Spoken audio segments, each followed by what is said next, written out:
वीरांगना रानी दुर्गावती एक ऐतिहासिक कहानी।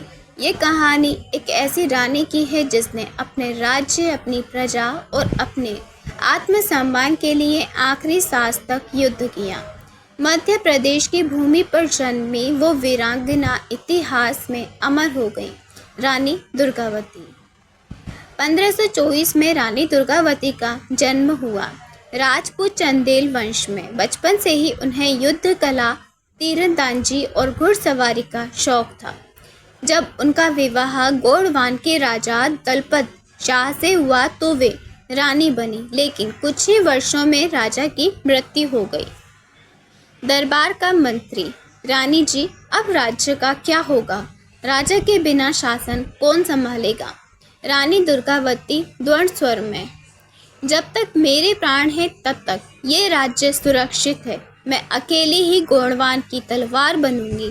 रानी ने अपने छोटे बेटे वीर नारायण के नाम पर शासन संभाला, लेकिन असली सत्ता उनके पास ही थी।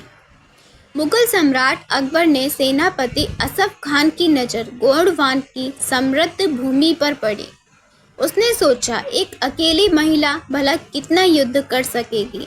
असफ खान दंभ भरे स्वर में, इस रानी को झुकाना आसान होगा। चलो गोंडवान को हम हमारे झंडे के नीचे लाते हैं। युद्ध की तैयारी। रानी को जैसे ही असफ खान के इरादों का पता चला तो उन्होंने सेना तैयार की और उससे भी ज़्यादा उन्होंने अपने हौसले को मजबूत किया। सेनापति, रानी साहिबा, उनकी सेना हमसे कई गुना बड़ी है। रानी दुर्गावती गर्व से कहती हैं, हथियारों से युद्ध नहीं जीता जाता, हौसले से जीता जाते हैं। मैं अंतिम सांस तक लड़ूंगी, लेकिन पराजित नहीं होंगी। 24 जून 1564 को नरई नाम के स्थान पर युद्ध छिड़ गया।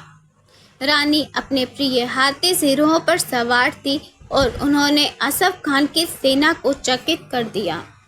रानी, गोंडवान की एक एक सांस इस धरती की रक्षा करेगी। चलो मेरे साथ।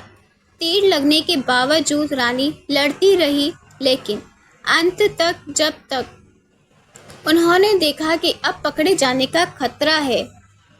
सेनापति घायल स्वर में, रानी जी आप पीछे हट जाइए, हम लड़ेंगे। रानी ने गंभीर और शांत आवाज में कहा कि मैं मर सकती हूँ, पर एक महिला योद्धा के रूप में जीते जी शत्रुओं के हाथों नहीं आ सकती।